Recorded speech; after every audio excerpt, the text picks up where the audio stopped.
할렐루야.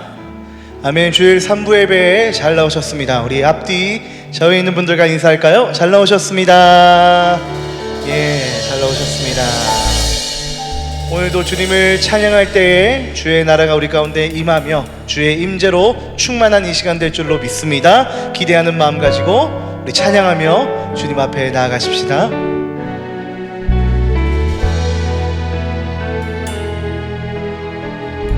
내 이름 불러주시고 내 이름 불러주시고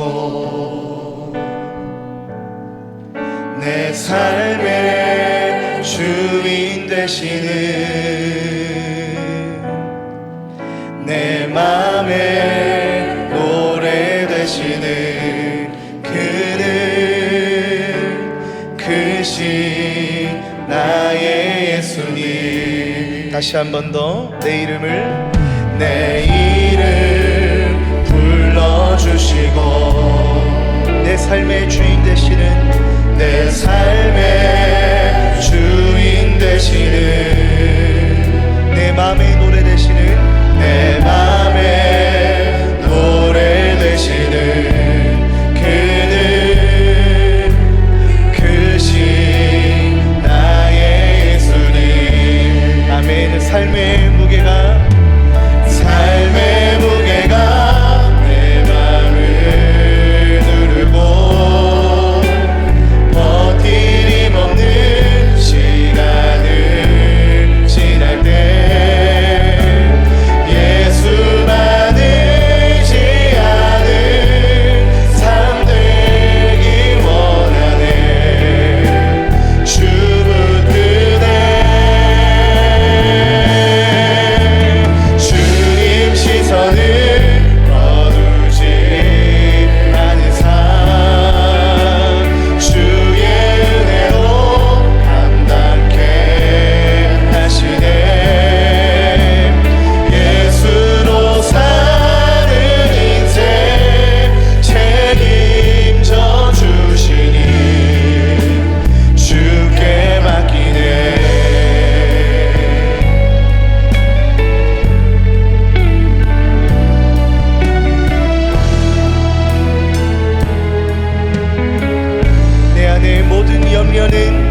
평생 사는 동안 주 찬양하리.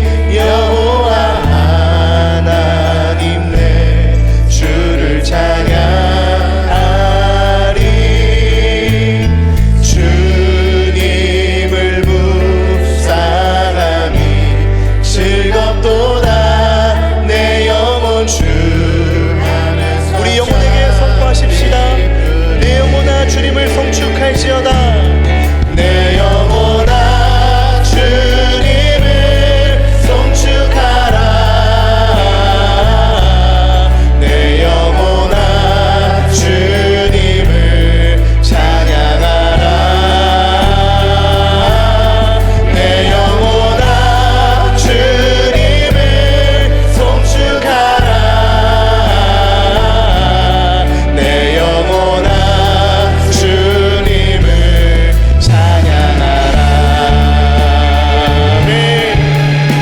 우리 다시 한번 처음부터 내 평생 사는 동안 내 평생 사는 동안 주 찬양하리. 여호와 하나님 내 주를 찬양하리. 주님을 묵상함이 즐겁도다. 내 영혼 주 안에서 참 기쁘리. 아멘. 내 영혼아 주님을, 내 영혼아 주님을 성축하라. 내 영혼아 주님을 찬양하라. 내 영혼아 주님을 성축하라. 내 영혼아. 우리 영혼에게 마지막으로 선포하시면서 내 영혼아 주님을 성축할지어다. 내 영혼아 주님을 성축하라. 내 영혼아 주님을 찬양하라. 내 영혼아 주님을 성축하라. 내 영혼아 주님을 찬양. 주님께 찬양의 박수, 영광의 박수 올려드리십시다. 할렐루야. 우리 그 자리에 다 함께 일어나셔서 우리를 회복시키시고 다시 살게 하시는 예수 그리스도의 사랑을 노래하십시다.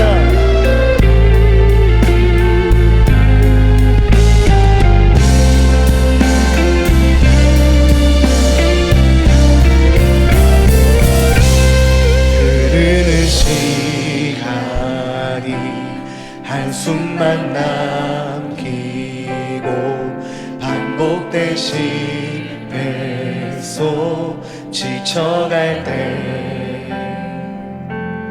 내 맘의 소망이 눈물 조각 될 때 내 곁에 다가와 부르시네. 주님의 시선 나를 비추시고 상처난 내 맘 만지시네. 말씀하시고 회복해 하시네. 주의 사랑이 다시 살게 하시네. 흐르는 시간이 한숨만 남기고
하나님은 영이시니 예배하는 자가 영과 진리로 예배할지니라.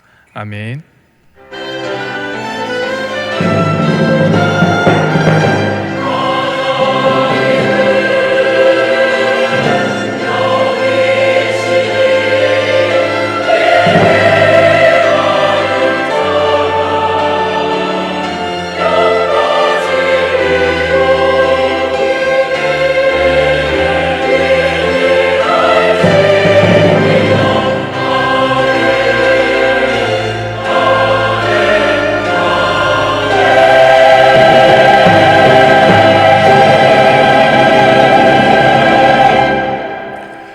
전능하사 천지를 만드신 하나님 아버지를 내가 믿사오며 그 외아들 우리 주 예수 그리스도를 믿사오니 이는 성령으로 잉태하사 동정녀 마리아에게 나시고 본디오 빌라도에게 고난을 받으사 십자가에 못 박혀 죽으시고 장사한 지 사흘 만에 죽은 자 가운데서 다시 살아나시며 하늘에 오르사 전능하신 하나님 우편에 앉아 계시다가 저리로서 산 자와 죽은 자를 심판하러 오시리라.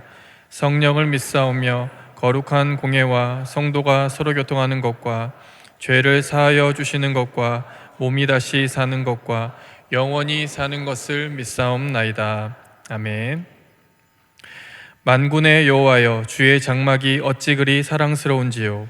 내 영혼이 여호와의 궁정을 사모하여 쇠약하며 내 마음과 육체가 살아계시는 하나님께 부르짖나이다.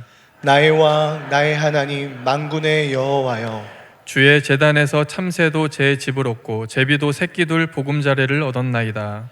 주의 집에 사는 자들은 복이 있나니 그들이 항상 주를 찬송하리이다. 주께 힘을 얻고 그 마음에 시온의 대로가 있는 자는 복이 있나이다.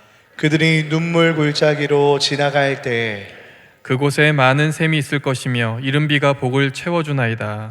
주의 궁정에서의 한날이 다른 곳에서의 첫날보다 나은즉 악인의 장막에 사는 것보다 내 하나님의 성전 문지기로 있는 것이 좋사오니 만군의 여호와여, 주께 의지하는 자는 복이 있나이다. 아멘.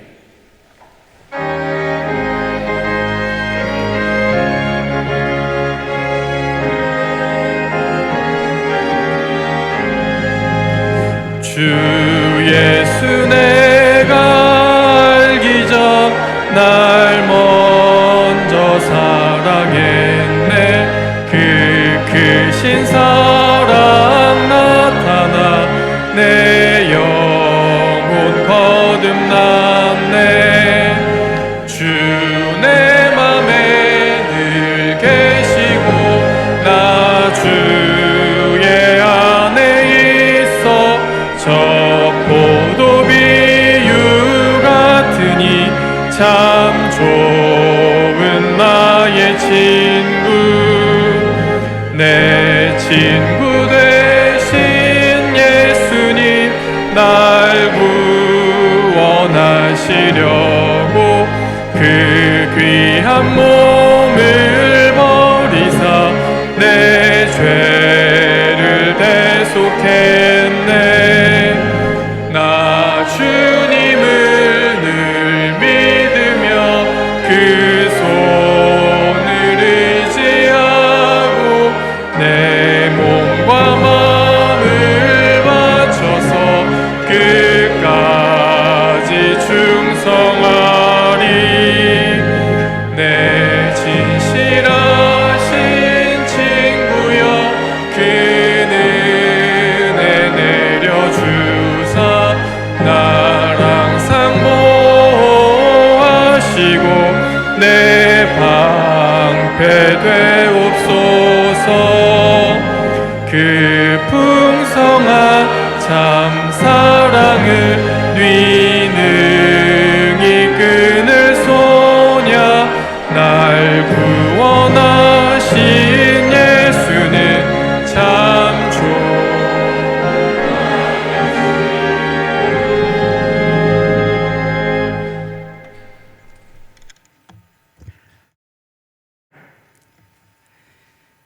주님의 백성인 저희들이 주의 날을 기억하고 예배의 자리로 나오게 하시니 감사합니다. 예배를 통해 지난 시간에 묵은 짐들을 벗어버리고 주님의 임재하심과 말씀의 통치를 경험하게 하옵소서.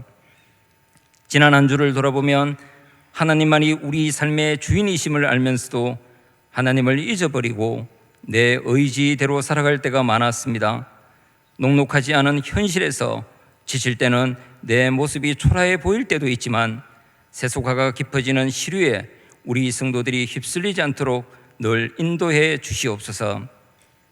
주님, 겨자씨 비유의 말씀을 통해 겨자씨 한 알에 공중에 새들이 깃들 수 있는 나무가 들어있다고 말씀하신 것처럼 우리 성도들 한 사람 한 사람 안에 천국이 들어있는 것을 믿습니다. 높은 자리에 오르거나 큰 권력을 가지거나 많은 재물이 있어야 세상을 변화시키는 것이 아니라 사람의 눈에는 작더라도 하늘나라 백성답게 이웃에게 위로를 주고 삶 가운데서 선한 영향력을 발휘하는 가운데서 큰 숲이 되도록 축복해 주시옵소서. 오늘 귀국한 베트남 단기 선교팀을 마지막으로 모든 여름 사역이 마무리되었습니다. 수련회와 단기 선교에 함께한 모든 이들이 하나님과 더 깊이 교제하게 하심을 감사드립니다. 모두가 깨닫고 믿은 말씀을 통해 일상의 삶에서 하나님의 영광을 나타내는 거룩한 성소가 되게 하옵소서. 안식의 시간 중에 있는 담임 목사님의 영육에 강건함을 허락하시고 앞으로도 더욱 말씀의 은혜와 기도의 능력이 있는 목사님, 하나님께서 더욱 귀히 쓰시는 목사님이 되기를 소망합니다. 이 시간 말씀 전하는 이용호 목사님을 붙들어 주셔서 목사님의 입술을 통해 주님의 말씀 등불을 비춰주실 때 그 빛을 따라가게 하시고 삶에 필요한 영의 양식이 되게 하옵소서. 우리가 기도하는 선교사님들과 그 가정을 성령님께서 늘 지켜주시기를 소망합니다. 복음의 불모지를 찾아다니며 길 없는 곳에 복음의 길을 내는 선교사님들에게 늘 힘이 되어주시고 함께할 일꾼들을 붙여주시옵소서. 찬양으로 영광 돌리는 찬양대의 찬양을 기쁘게 받으시고 은혜를 나누는 시간이 되게 하옵소서. 교회를 섬기는 모든 사역자들과 사역의 현장에서 최선을 다해 섬기는 이들의 헌신을 기억하시고 축복해 주시옵소서. 우리 삶의 주인 되시는 예수님의 이름으로 기도합니다. 아멘.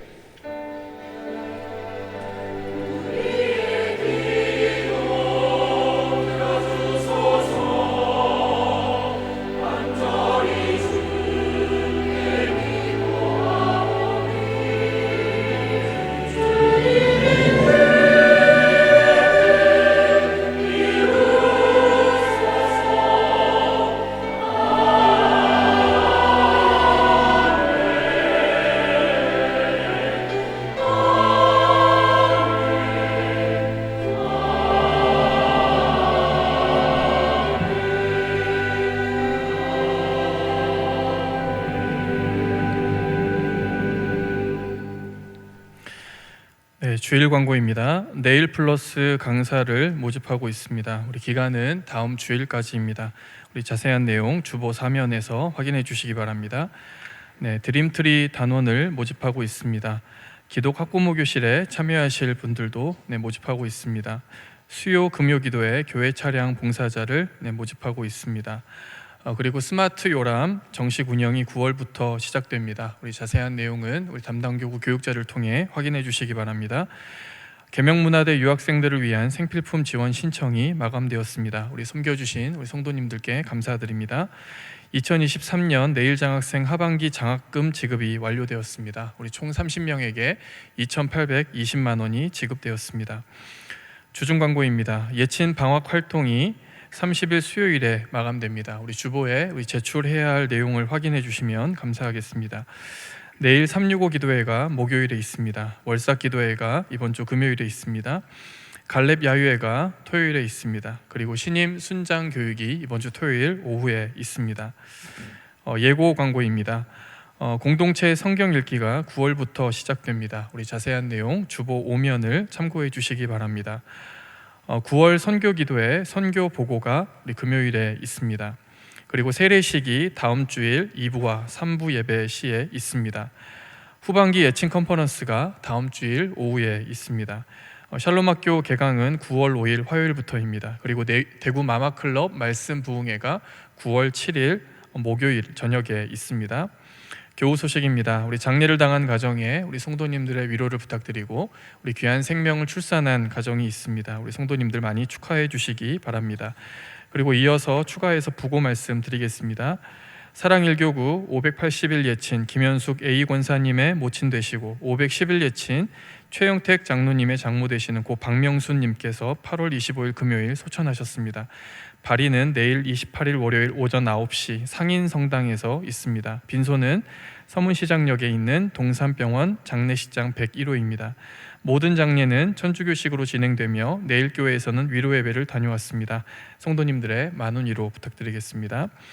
이어서 담임 목사님 동정입니다. 우리 담임 목사님께서는 이번 주간 침산 제일교회 전교인 수련회를 인도하시고 경북대 글로벌 미션 센터 심포지엄에 참석하십니다. 위에서 기도해 주시기 바랍니다. 교육자 동정입니다. 이번 주간 김태진, 김태훈, 이용우 목사 그리고 이윤순 전도사 휴가입니다.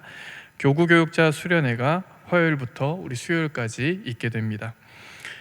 네, 오늘 우리에게 주시는 하나님의 말씀 빌립보서 4장 6절부터 7절의 말씀입니다. 빌립보서 4장 6절 7절 말씀입니다. 신약 322면에 있습니다.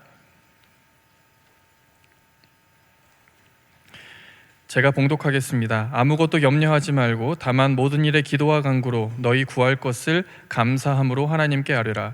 그리하면 모든 지각에 뛰어난 하나님의 평강이 그리스도 예수 안에서 너희 마음과 생각을 지키시리라. 아멘.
아멘.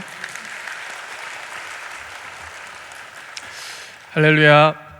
네, 우리 앞뒤에 또 앞뒤에 계신 양옆에 계신 우리 성도님들과 인사하도록 하겠습니다. 사랑합니다. 축복합니다. 인사하겠습니다. 네. 우리 담임 목사님께서는 안식 주간을 보내고 계시고 우리 다음 주일에 우리 강단에 복귀하십니다. 네, 저는 외부에서 온 교육자도 아니고 신임 교육자도 아닙니다. 네, 청년 3부를 5년째 섬기고 있는데 2부 마치고 나가시면서 처음 뵙다고 이렇게 또 말씀하시는 성도님들이 계셔서 네, 처음 뵙겠습니다. 네, 오늘은 상황이 아닌 시선을 바꾸는 기도라는 제목으로 함께 말씀을 나누겠습니다. 오늘은 어떤 염려 그리고 기도에 관해서 함께 나누고 싶습니다. 사실 우리 모든 인간은 염려가 없기를 바랍니다. 그런데 엄밀히 말하면 이 우리를 염려하게 하는 이 문제 상황, 염려거리라고 보통 이야기를 하죠.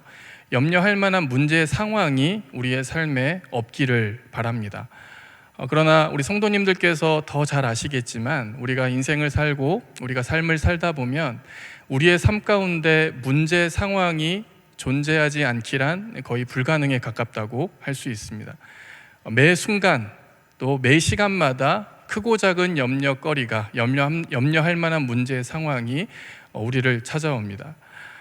제가 과학을 아는 것은 아니지만 보통 에너지 보존 법칙 이런 법칙이 있지 않습니까? 이 세상에 있는 에너지는 이 세상에는 여러 가지 에너지는 형태는 바뀔 수 있어도 그 에너지의 총합은 항상 일정하다.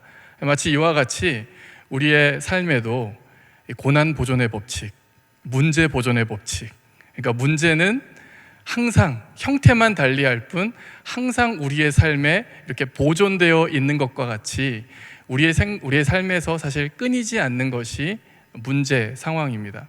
어떤 문제가 끝나면 그 문제가 끝난 자리에 또 다른 문제가 침투해서 또 우리를 염려하게 하고, 또 문제가 없다가도 한꺼번에 이런 문제가 왕창 찾아와 가지고 또 우리를 고달프게 하는, 그래서 어떤 분은 자기 삶에 문제가 없을 때 제일 불안하다고 이렇게 이야기를 하더라고요. 얼마나 문제가 한꺼번에 몰려올지. 이런데도 우리 인간은 사실 염려하지 않을 수 있을까요? 항상 문제 상황이 끊이지 않는데 우리는 염려하지 않을 수 있을까요? 분명한 것은 말씀의 명령, 우리 예수님의 명령은 분명합니다. 염려하지 말라는 것입니다. 예수님께서는 이 말씀을 명령으로 하셨습니다. 우리가 하나님의 백성으로서 순종해야 할 명령으로 이 말씀을 하셨습니다. 염려하지 말라. 누가복음 12장 29절 30절 말씀을 보시면 너희는 무엇을 먹을까 무엇을 마실까 하여 구하지 말며 근심하지도 말라. 이 모든 것은 세상 백성들이 구하는 것이라. 너희 아버지께서는 이런 것이 너희에게 있어야 할 것을 아시느니라. 여기에서 예수님이 말씀하십니다. 염려는 세상 백성들이 하는 것이다. 하나님을 모르는 자들이 하는 것이다. 반대로 하나님의 백성들, 하나님을 아는 자녀들은 염려할 필요가 없다. 염려하지 않아야 한다. 왜냐하면 하나님께서 우리에게 있어야 할 것을 아시기 때문에, 그래서 우리는 염려할 필요도 없고 염려하지 말라는 명령에 순종해야 한다라고 이렇게 말씀하십니다. 여러분, 먼저 우리에게 왜 염려가 찾아오게 되었습니까? 인간의 염려의 근본적인 원인, 사실 근본적인 원인은 이 죄 때문이죠. 여러분, 죄가 무엇입니까? 죄는 어떠한 상태를 말합니다. 무슨 상태를 말합니까? 하나님과의 관계가 어긋난 상태, 하나님과의 관계가 틀어지고 하나님과의 관계가 깨진 상태를 죄라고 이야기를 합니다. 여러분, 본래 인간은 창조되기를 하나님의 공급으로만 살아가도록 창조되었습니다. 하나님의 공급으로만 만족하는 존재로 창조되었습니다. 하지만 인간에게 죄가 침투하면서 하나님과의 관계가 깨지고 하나님과의 관계가 틀어지면서 인간은 하나님이 주신 공급이 아니라 자기 스스로의 공급, 자기 스스로의 힘으로 살아가기를 시작합니다. 여러분, 하나님의 공급은 무한하지 않습니까? 그 무한한 공급으로 살아야 하는 인간이 유한한 자기 스스로의 공급, 자기 스스로에게 생산된 자원으로 살아가려고 하니까 만나게 되는 게 무엇입니까? 한계를 만나게 됩니다. 무한하신 하나님의 공급으로부터 끊어지고 유한한 자기 스스로의 힘, 자기가 하나님이 되어서 자기 스스로의 힘으로 살아가려는 순간 인간은 한계를 만나게 됩니다. 이 한계가 바로 염려입니다. 이 한계 때문에 우리 인간 세상에서 벌어지는 수많은 문제들이 생겨납니다. 염려도 그렇고 싸움도 그렇고 또 도둑질, 전쟁. 왜 그렇습니까? 내 소유를 늘리기 위해서 무한하신 하나님으로부터의 공급에 만족하지 못하고 내 소유를 늘리기 위해서 할 수 있는 방법이라고는 남의 것을 빼앗는 방법밖에 없는 것입니다. 이렇게 하나님과의 관계가 끊어짐을 통해서 인간에게는 염려가 생기게 되었습니다. 그러나 우리는 그리스도의 십자가의 보혈로 말미암아 우리는 구원받게 되었습니다. 하나님의 자녀가 되었습니다. 하나님의 사랑받는 자녀가 되었습니다. 특별히 하나님을 아버지라고 부를 수 있는 특권이 우리에게 주어졌습니다. 그 아버지께서 우리에게 있어야 할 것을 아신다. 그 하나님께서 우리에게 있어야 할 것을 아시고 베푸시고 공급하시는 분이기 때문에 우리는 염려하지 않아도 된다라고 말씀은 이야기합니다. 그런데 여러분, 하나님이 우리에게 있어야 할 것을 아시는 분이라면 우리에게 없어도 될 것도 아시는 분이지 않겠습니까? 하나님은 우리에게 있어야 할 것을 잘 아시고 우리에게 없어도 될 것을 잘 아시는 분입니다. 우리는 있어야 한다고 주장을 하지만 우리를 더 잘 아시는 하나님께서 없어도 된다라고 하시는 부분이 분명히 있을 것입니다. 여러분, 그래서 하나님이 다 아시기 때문에 우리에게 있어야 할 것, 우리에게 없어도 될 것을 잘 아시기 때문에 우리는 염려하지 않아도 된다는 것입니다. 한마디로 우리가 염려하지 않아야 하는 이유가 무엇입니까? 우리가 구원받았기 때문입니다. 여러분, 구원받았다면 그 구원에 뒤따르는 삶의 열매가 있어야 하지 않겠습니까? 구원의 책임이 우리에게 있어야 하지 않겠습니까? 그 구원의 책임이 여러 가지가 있지만, 삶의 열매가 여러 가지가 있지만 그 삶의 열매 가운데 하나가 무엇이냐면 우리가 염려하지 않는 것입니다. 이것이 바로 우리가 구원받은 백성이기 때문에 맺어야 하는 믿음의 열매 가운데 하나입니다. 또한 예수님께서 마태복음 6장 34절에서 말씀하십니다. 예수님의 말씀이 이렇습니다. 그러므로 내일 일을 위하여 염려하지 말라. 내일 일은 내일이 염려할 것이요 한날의 괴로움은 그날로 족하니라. 여기서 예수님께서 말씀하시는 염려하지 말아야 하는 이유가 무엇이냐면 내일 일은 내일이 염려할 것이다. 본래 우리가 옛날에 썼던 개역 한글 성경에서는 내일 일은 내일 염려할 것이요, 그래서 마치 우리가 내일 염려할 것 우리가 오늘 염려하지 말고 그냥 나중에 염려하자라는 식으로 우리가 보통 이해를 했었는데, 개역 개정 성경에서는 보다 더 정확하게 나와 있습니다. 내일 일은 내일이 염려할 것이요. 그러니까 내일이라고 하는 시간을 하나 인격화, 의인화한 것입니다.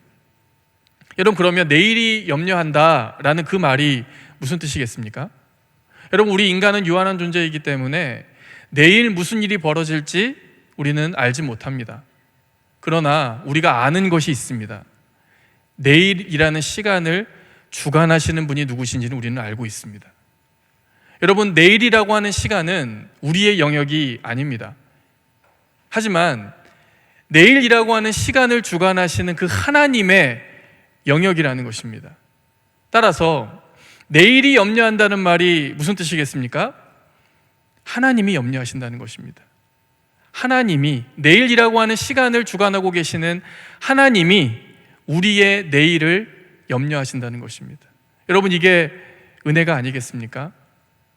하나님께서 우리 대신에 우리의 삶을, 우리의 내일을, 우리의 미래를, 우리의 진로를, 우리의 앞날을 대신 염려해 주신다는 것입니다. 그래서 우리는 염려하지 않아도 된다. 오늘 우리가 읽은 빌립보서 4장 6절과 7절 말씀의 시작도 이렇습니다. 아무것도 염려하지 말고.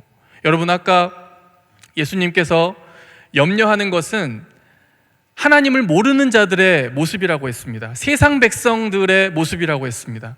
여러분, 반대로 하나님 백성의 모습은 무엇이겠습니까? 하나님을 아버지라고 모시는 자들의 모습은 무엇이겠습니까? 염려하지 않는 것입니다.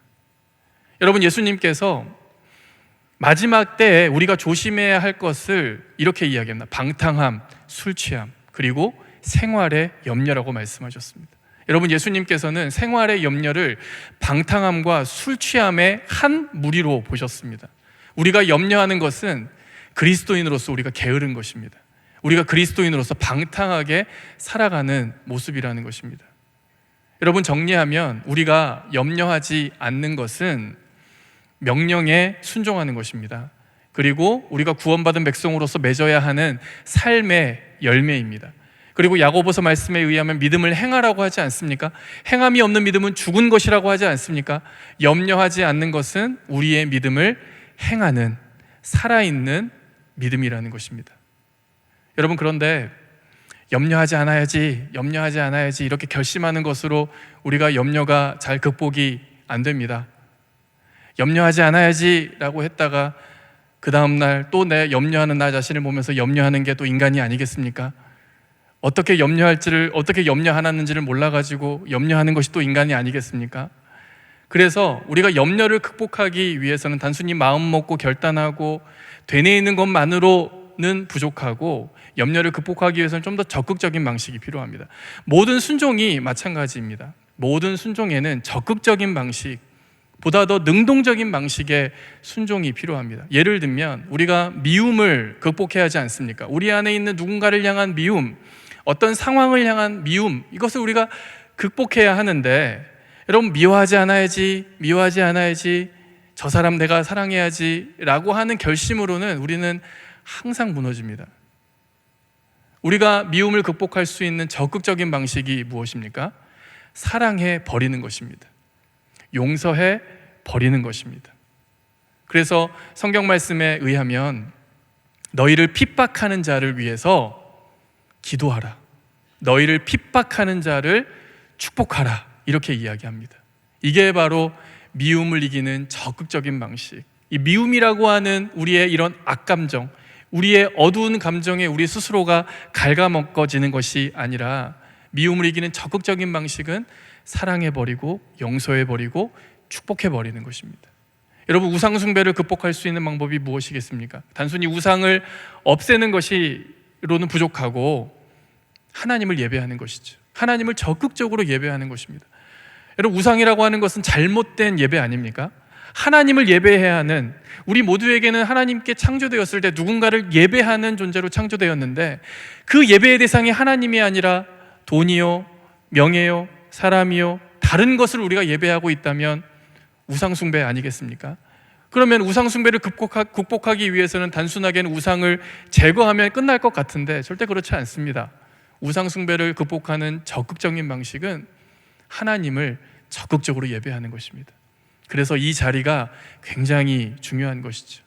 그렇다면 오늘 우리의 주제인 염려, 이 염려를 극복하는 적극적인 방식이 무엇이겠습니까?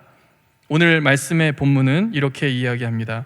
다만 모든 일에 기도와 간구로 너희 구할 것을 감사함으로 하나님께 아뢰라. 모든 일에 하나님께 기도하는 것입니다.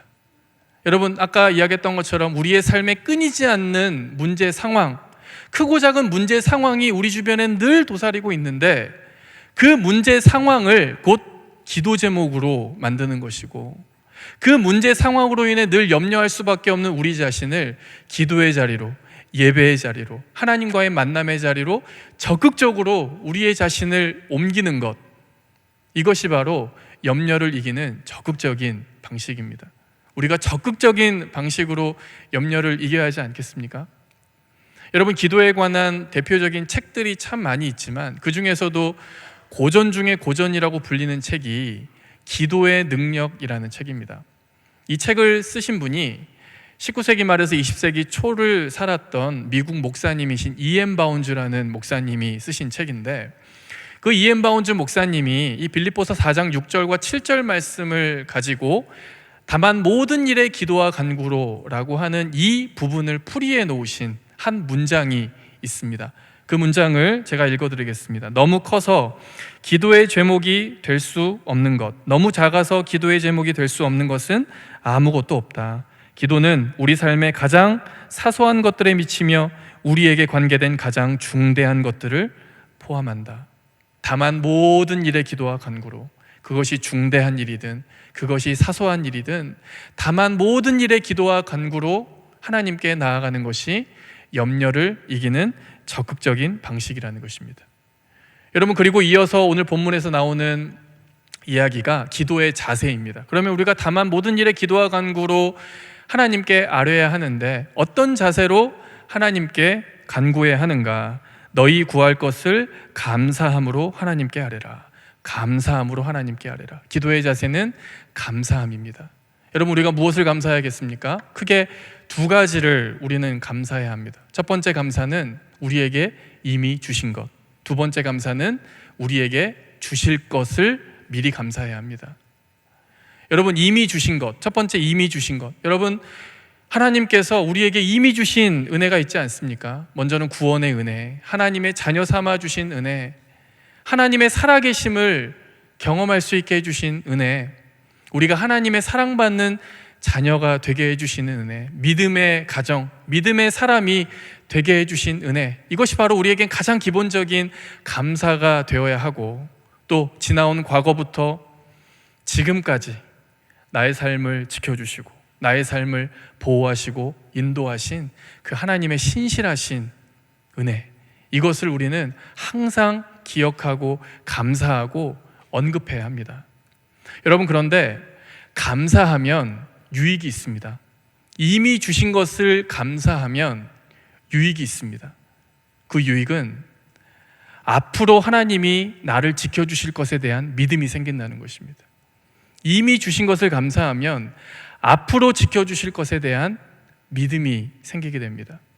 제가 이것을 배우게 된 계기가 있습니다. 비록 어렸을 때의 이야기이지만 지금까지도 제가 앞날에 대해서 어떤 두려움과 염려와 그런 이유를 알 수 없는 불안한 마음들이 제 마음 가운데 침투할 때 그때의 이야기, 그때 배웠던 어떤 믿음의 가르침을 항상 이렇게 되뇌입니다. 제가 고등학교 때 이제 대학 입학을 앞두고 있을 때였습니다.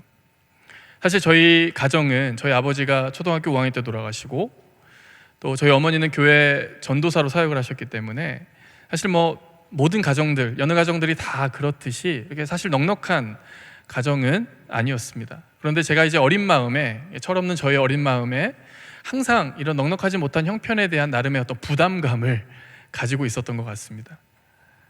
그런데 이제 제가 대학을 입학을 해야 하는데 제가 대학을 입학하는 것이 이 가정, 우리 가정에 좀 어떤 너무 부담을 주는 일이 아닐까라는 그런 생각을 갖게 됐습니다.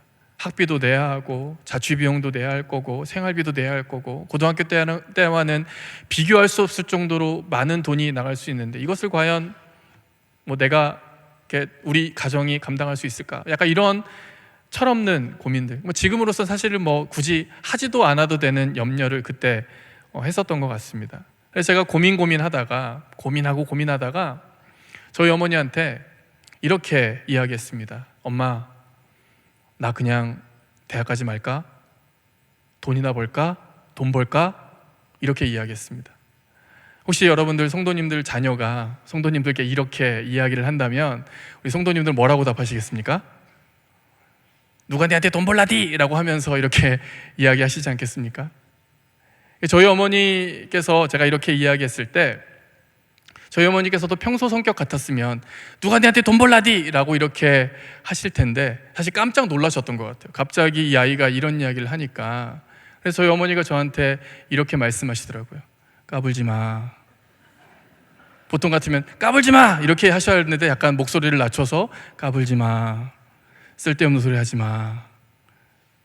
차분하게. 그리고 이렇게 말씀을 하십니다. 하나님이 너까지껏 책임 못 지시겠냐? 이렇게 말씀하시더라고요. 그러면서 어떤 이야기를 이어가시냐면 어머니의 인생에서 하나님을 만난 이야기, 하나님을 경험한 이야기를 쭉 해주시더라고요.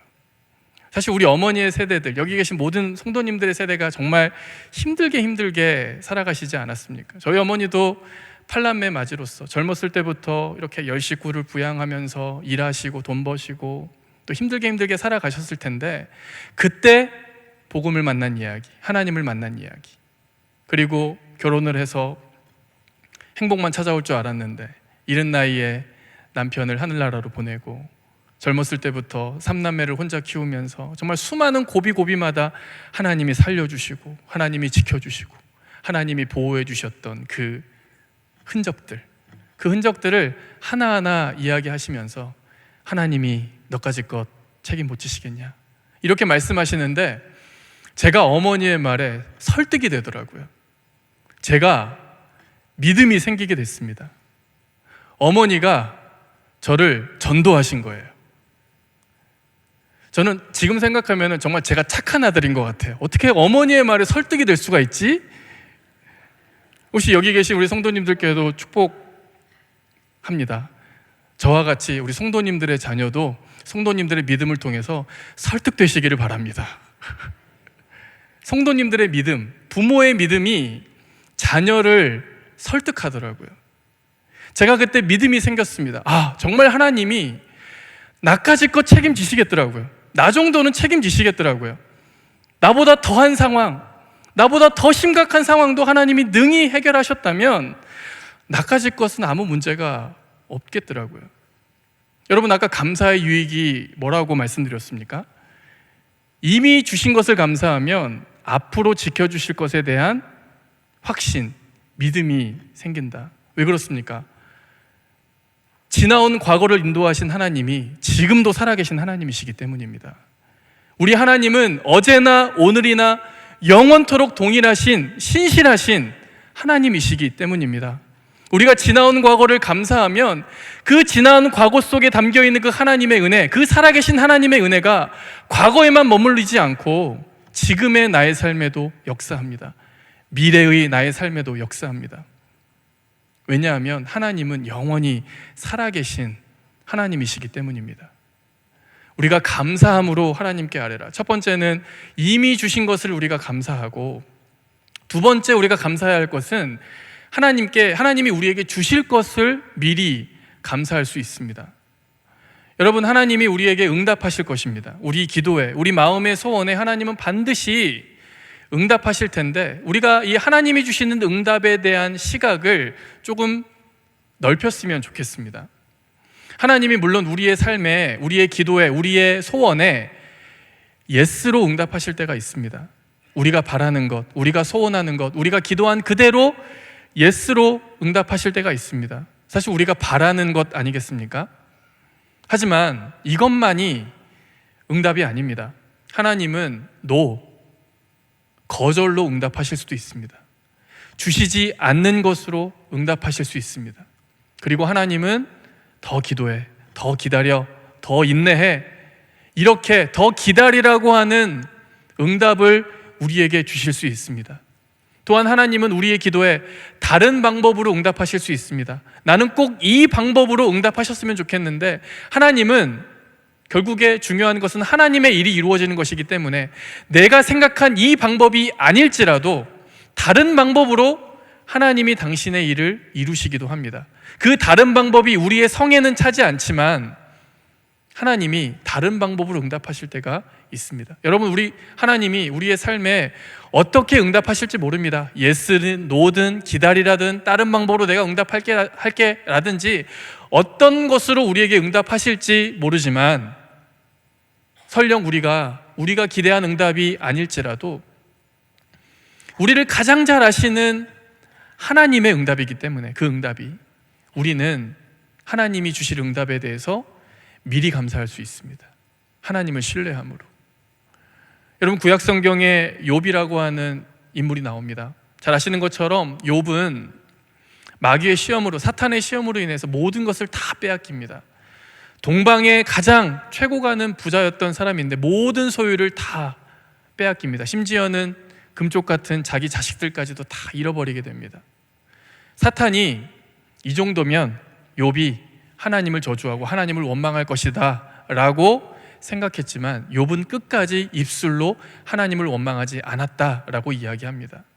사실 욥의 고백 가운데 가장 주옥과 같은 고백이 있습니다. 근데 저는 이 고백이 아름다운 고백이기는 하지만 사실 저의 고백으로 삼기에는 사실 너무 두려운 고백입니다. 욥이 모든 것을 다 빼앗긴 다음에, 모든 것을 다 없어진 다음에, 빈털터리가 된 다음에 욥이 이렇게 고백합니다. 욥기 1장 21절 말씀을 보시면 주신 이도 여호와시오, 거두신 이도 여호와시오니 나는 여호와 이름을 찬송할 따름입니다. 하나님이 주시는 분이기도 하지만 하나님이 나의 소중한 것을 거두어 가시는 분이시기도 하다. 거절하시는 분이시기도 하다. 여러분, 우리가 하나님께서 우리에게 응답을 주실 때 주시는 것으로 응답하시는 경우가 있습니다. 주시는 것으로 응답하실 때 감사하는 것은 사실 그렇게 어렵지 않습니다.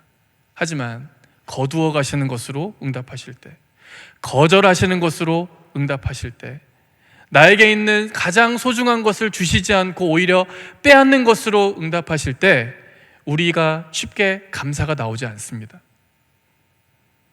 여러분, 하나님은 우리를 사랑하시기 때문에 우리의 필요를 채워주시는 분이십니다. 하지만 동시에 우리를 사랑하시기 때문에 우리의 것을 가져가시는 분이시기도 합니다. 우리에게 주시지 않고 거절하시는 분이시기도 합니다. 여러분, 돌아보면 하나님이 거절하신 게 정말 다행이다 싶은 순간들을 많이 경험하게 됩니다. 만약에 하나님이 이걸 내게 주셨다면, 내게 만약에 이게 계속 있었다면 교만해서 넘어졌을 것이고 자만해서 넘어졌을 것인데, 이것을 하나님께서 나에게 가져가심으로 하나님이 나를 교만으로부터, 자만으로부터, 자기 의로부터 나를 보호하셨구나 라는 그런 생각을 하게 됩니다. 하나님은 사랑하시기 때문에 주시기도 하지만 하나님은 사랑하시기 때문에 거절하시기도 합니다. 어떤 응답을 우리에게 주실지 모릅니다. 하지만 그 응답이 우리를 가장 잘 아시는 하나님의 응답이고 우리를 가장 많이 사랑하시는 하나님의 응답이기 때문에 우리는 구하면서 미리 감사할 수 있습니다. 주실 것을 감사할 수 있습니다. 그리고 이어서 오늘 기도의 결과가 나옵니다. 7절 말씀에 보시면 그리하면 모든 지각에 뛰어난 하나님의 평강이 그리스도 예수 안에서 너희 마음과 생각을 지키시리라. 여러분, 기도의 결과 첫 번째는 모든 지각에 뛰어난 하나님의 평강. 모든 지각에 뛰어난 하나님의 평강이라는 뜻은 모든 인간의 이해와 인간의 계산을 뛰어넘는 하나님의 평강이라는 뜻입니다. 여러분, 인간의 이해와 계산은 불완전하지 않겠습니까? 여러분, 그래서 인간은 참된 평강을 이야기할 때 무엇을 평강이라고 생각하냐면 아무 일도 없는 상태를 평강으로 생각합니다. 여러분, 제가 청년 산부를 지금 섬기고 있는데요, 청년 산부 예배가 마치면 우리 순장들이 우리 청년 산부 순원들, 우리 청년 산부 우리 청년들의 기도 제목을 이제 다 조사해서 저한테 이렇게 보내옵니다. 그런데 매주마다 청년 산부 우리 청년들의 기도 제목을 이렇게 보다 보면 혹시 우리 성도님들 무슨 기도 제목이 가장 많을 것 같으십니까? 아무 일도 없게 해달라. 이게 제일 많습니다. 건강하게 해달라. 아무 일도 없게 해달라. 여러분, 근데 제가 차마 이 기도는 못하겠어요. 아무 일도 없게 해달라고 기도했다가 취업도 못할까봐 아무 일도 없게 해달라는 기도는 사실 잘 못하겠어요. 일이 있어야 하는데. 여러분, 우리 아이들, 우리 청년들이 생각하는 참된 평강의 개념이 뭡니까?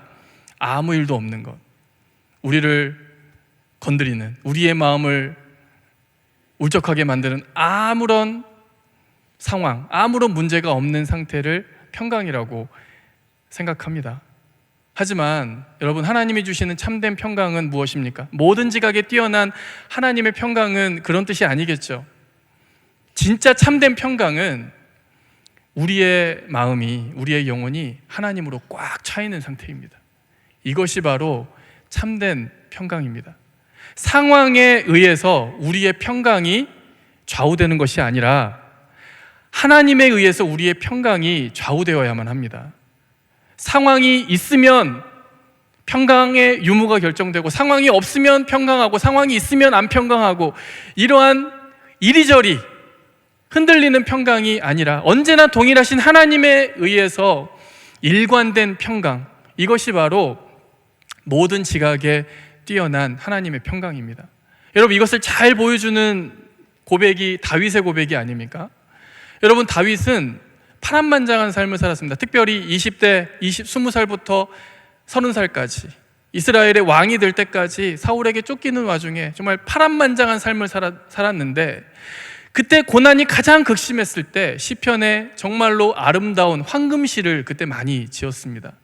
그 중에 하나가 정말로 주변의 상황들, 자신을 노리고 있는 목숨의 위협들이 여전히 도사리고 있는 불안정한 상황 가운데서 다윗이 이렇게 고백합니다. 내 영혼이 확정되었고 확정되었사오니 내가 노래하고 찬송하겠다.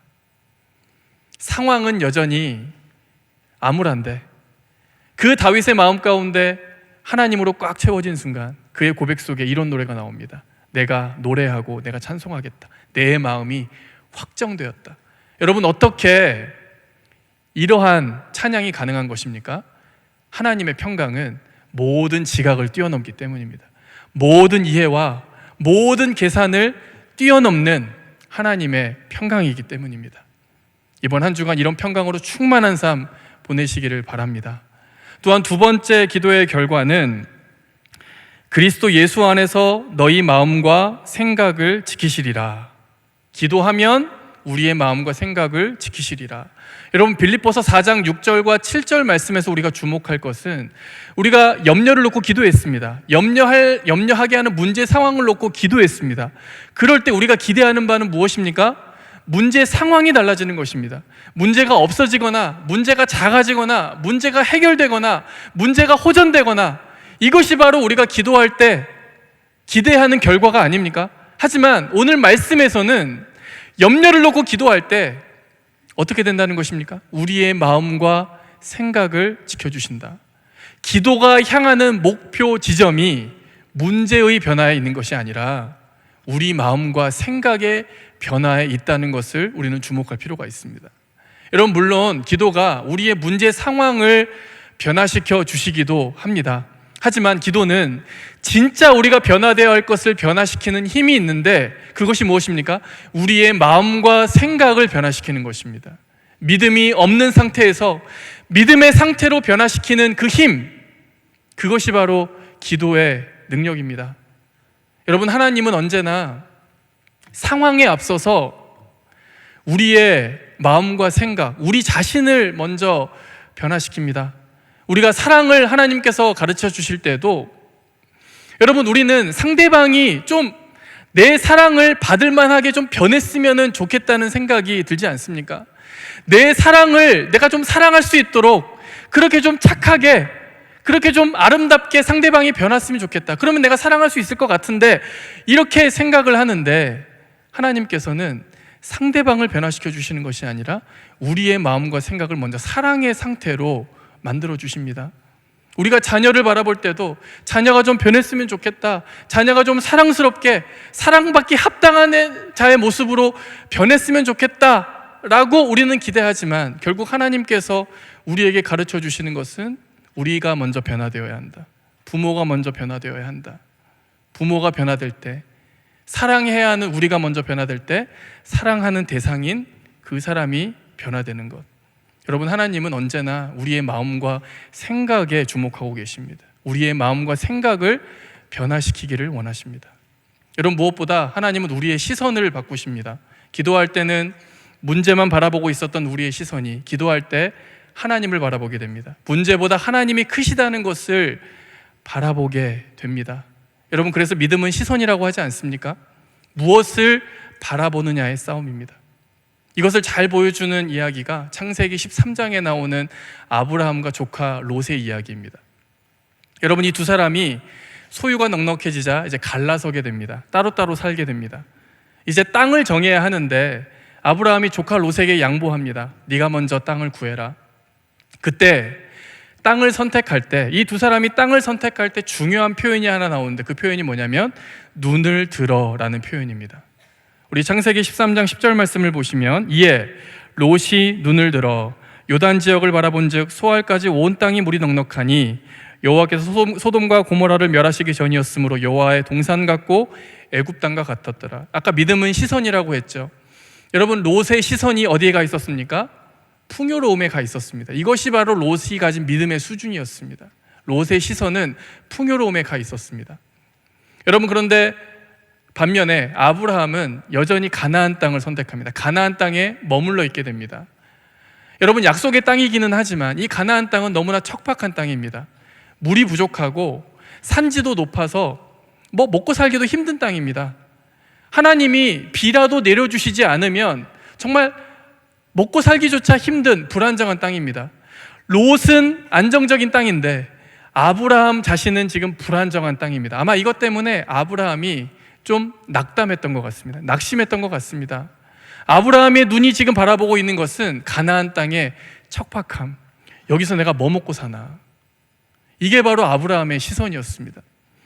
이렇게 아브라함이 낙담해 있자 하나님께서 아브라함에게 이렇게 말씀하십니다. 13장 14절을 보시면 롯이 아브라함을 떠난 후에 여호와께서 아브라함에게 이르시되 너는 눈을 들어 너 있는 곳에서 북쪽과 남쪽 그리고 동쪽과 서쪽을 바라보라. 눈앞에 척박함에 눈이 가 있던, 그의 시선이 몰입되어 있던 그 아브라함의 시선을 향해 하나님께서는 이렇게 말씀하십니다. 너는 눈을 들어, 눈을 들라, 이렇게 말씀하십니다. 아브라함의 시선을 바꾸어 주시려고 하시는 것이죠.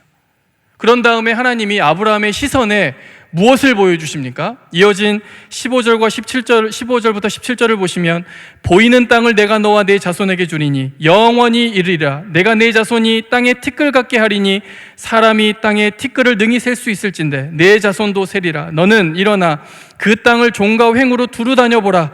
내가 그것을 내게 주리라. 아브라함의 시선에 무엇을 보여주십니까? 하나님의 장구한 약속을 보여주십니다. 아브라함의 시선은 척박한 땅에 가 있었는데 그 척박한 땅에 가 있던 아브라함의 시선을 향해 눈을 들어 무엇을 보라는 것입니까? 하나님의 약속을 바라보라는 것입니다. 그 가나안 땅에 펼쳐질 그 하나님의 위대한 약속을 바라보라, 이렇게 아브라함에게 말씀하십니다. 여기서 우리가 주목할 것은 하나님은 아브라함의 상황을 바꾸어 주신 것이 아니라 아브라함의 시선을 바꾸어 주셨다는 것입니다. 여러분, 이것이 하나님이 믿음의 사람을 만들어 가시는 방식이었습니다. 여러분, 아브라함이 믿음의 사람이었는데 불완전한 믿음의 사람이었지 않습니까? 그 불완전한 믿음의 사람을 온전한 믿음의 사람으로 만들어 가시는 과정이 무엇이었냐면 시선을 바꾸어 주시는 것이었습니다. 상황을 바꾸시는 것이 아니었습니다. 여러분, 믿음은 시선입니다. 기도는 우리의 시선을 바꿉니다. 문제에 매몰되어 있던 우리의 시선을 크신 하나님께로 집중하게 합니다. 여러분, 우리가 너무 문제의 크기에만 매몰되어 있다 보면 낭망하고 낙심하고 넘어지고 원망만 하지 않습니까? 하지만 우리가 기도할 때 하나님께서는 우리에게 하나님의 크기를 깨닫게 해주십니다. 하나님의 크기를 깨닫는 순간 우리를 억누르고 있었던 문제의 크기는 상대적으로 작아지게 되어 있습니다. 여러분, 그래서 어떤 분에게 우리가 언제까지 기도해야 합니까? 라고 물었더니 그분이 이렇게 말씀하시더라고요. 문제가 작아 보일 때까지 기도하십시오. 하나님이 커 보일 때까지 기도하십시오. 믿음은 무엇을 보느냐, 시선 싸움이기 때문에 그렇습니다. 오늘 말씀의 결론을 맺겠습니다. 여러분, 염려를 이기는 적극적인 방식은 기도하는 것입니다. 기도하면 우리의 시선을 바꾸어 주십니다. 문제의 크기가 아니라 하나님의 크기에 집중할 수 있도록 우리의 시선을 바꾸어 주십니다. 이번 한 주간을 살아가실 때 하나님께 집중하는 한 주간이 되기를 원합니다. 그래서 모든 지각에 뛰어난 하나님의 평강, 문제보다 크신 하나님의 평강으로 충만하게 채워지는 이번 한 주간의 삶 보내시기를 주님의 이름으로 축원합니다.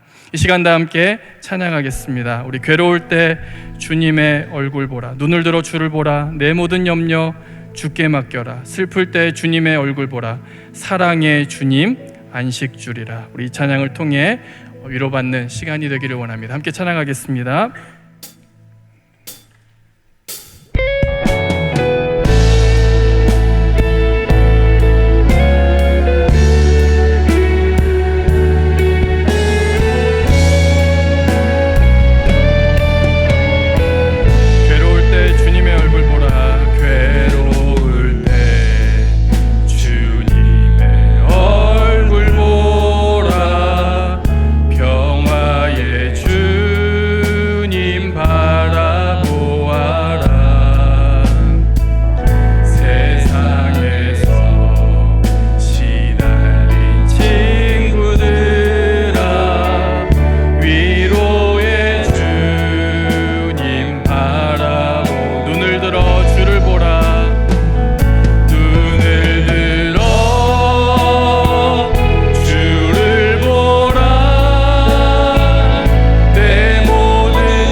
함께 일어나셔서 함께 기도하도록 하겠습니다. 이 시간 기도하실 때 우리의 눈을 들어 문제보다 크신 하나님을 바라보게 해 주옵소서.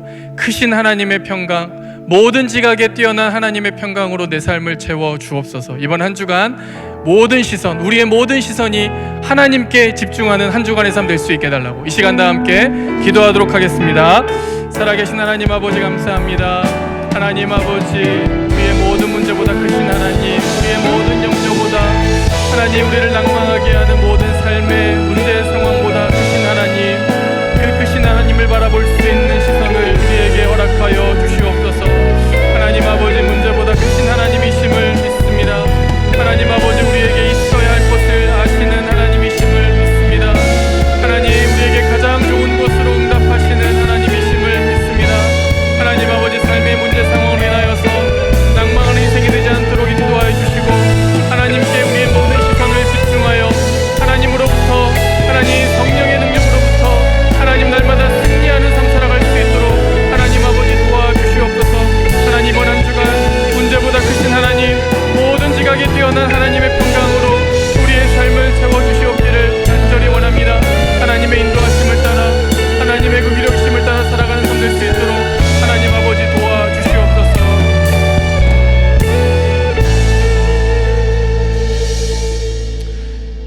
신실하신 하나님 아버지, 참으로 감사합니다.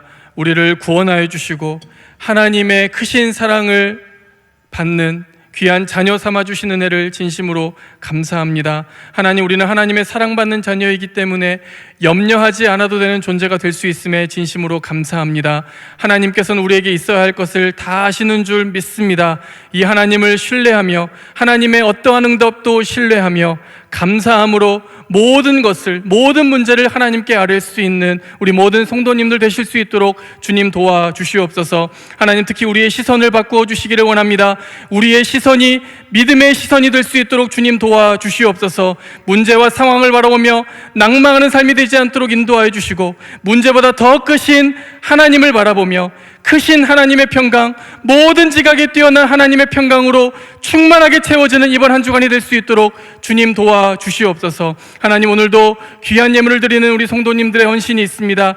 이 예물 하나님의 나라를 위하여 귀하게 쓰임받게 하시고, 오늘도 이 자리에 나와 엎드려 하나님 앞에 예배드린 모든 성도님들의 삶에 선하신 주의 뜻이 이루어지게 하여 주시옵소서. 감사드리며 살아계신 예수님의 이름으로 기도하옵나이다.